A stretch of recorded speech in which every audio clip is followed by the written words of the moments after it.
విభవుడే నీ వసతి పరమ పదము కనురీతి హరుడే రా సుమతి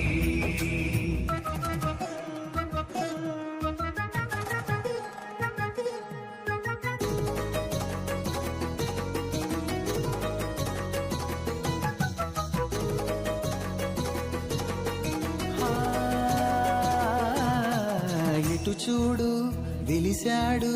నిఠలాక్షుడు హితుడై పుటమేసి పాపమునే